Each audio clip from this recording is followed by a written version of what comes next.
Jackie Dean. Thank you.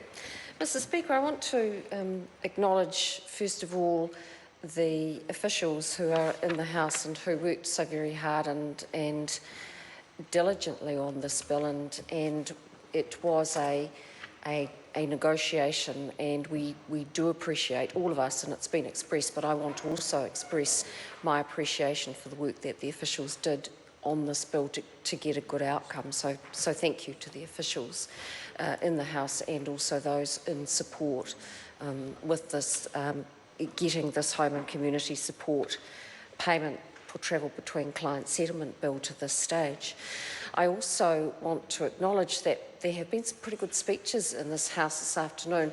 We're all in agreement with this bill, and so essentially we can all end up saying very much the same thing, but a couple of speeches have stood out for me today. One of them was a comment from Barbara Stewart, who said that it was important that there is a sustainable home support service, and that member is absolutely correct.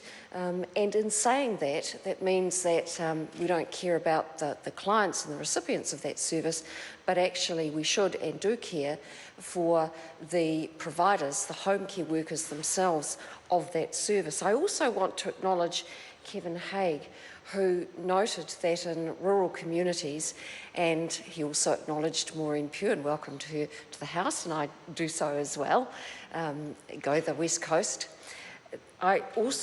Kevin Haig also acknowledged that the provision of good quality home support and community-based care is integral to the well-being of disabled folk and older folk in our rural and smaller provincial communities. And throughout the consideration of this bill, I always had in my mind Palmerston and Ranfurly, because the homes are very widely dispersed. They are rural communities in the South Island, much the same as you get all around New Zealand. But in fact, those home care workers do spend a lot of time travelling from client to client.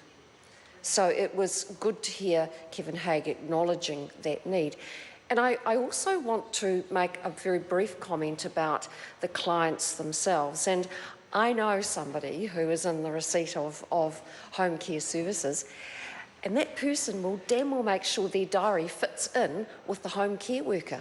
So if I'm saying to that person, right, let's go and do such and such today, if it doesn't suit, the person will say, no, I need to be home at 10 o'clock because such and such is coming around. And I go, okay, well, we'll reschedule.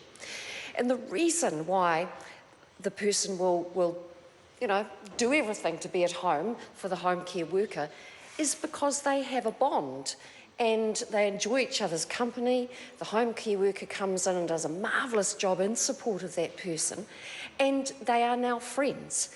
And I think we should never underestimate the benefit of that to the recipients of home care support, but also the value of those people who go into this work and who willingly, cheerfully, diligently and lovingly provide that support to people so that they can live in their homes in comfort. So, Mr Speaker, in my short contribution, thank you to all those that have worked so well on this bill, and I commend the bill to the House.